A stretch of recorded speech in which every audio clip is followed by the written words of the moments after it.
عن كسو قابتay bandhigii TV-ga qaranka ee maalmihii Ciid al-Adha xafladan oo ay ka soo qayb galeen maariyaha telefishinka qaranka Jamhuuriyadda Soomaaliland mudane Khadar Xasan Cali Gaas gudoomiyaha fanaaniinta xidigaha geeska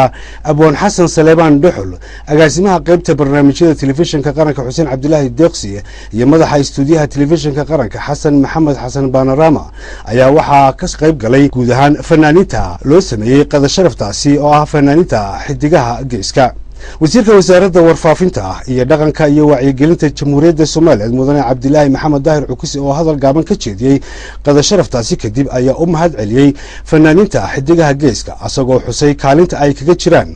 fanka iyo suugaanta xilligan casriga ah iyo doorkii ay ka soo qaateen bandhigga TV-ga qaranka ee maalmihii ciida waxaan soo dhaweynayaa dhalinyarada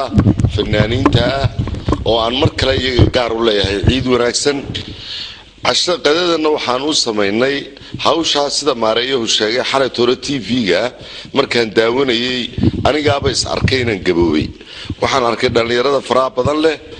meesha fadhida ee quruxda badan leh codka macaan ee Hargeysa joogta ismaan lahayn ereyada ku haysayeen iyo midabkiina iyo codkiini iyo laxankii saarna Hargeysa u dhaxyaala maanta ismaan lahayn laakiin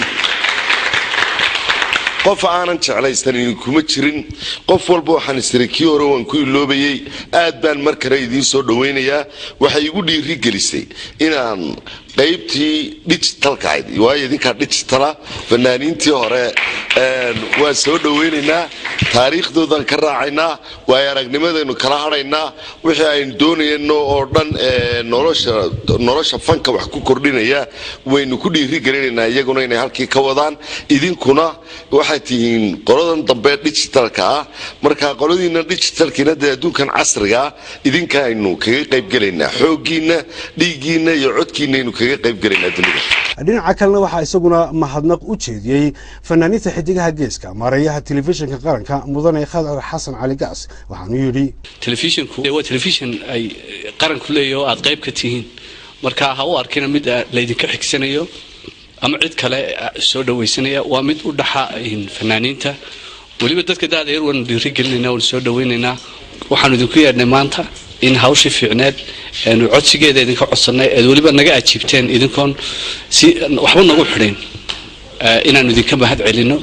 aad iyo aad baan idinku mahad celinaynaa waxaan ballan qaadaynaa inaan si fiican idin la shaqeyno ugu dambeyntii waxa isaguna ka mahad celiyay sida wasaaradda warfaafinta ay ugu heelan tahay in ay wax la qabato fanaaniinta xidigaha geeska Abwaan Xasan Saleebaan Dhuxul oo ah gudoomiyaha fanaaniinta xidigaha geeska waxaanu yiri mas'uuliyiinta wasaaradana waxaan xasan ahaan uga mahadnaqayaa garashada iyo xiriirka wanaagsan ee keenay inaan kulanno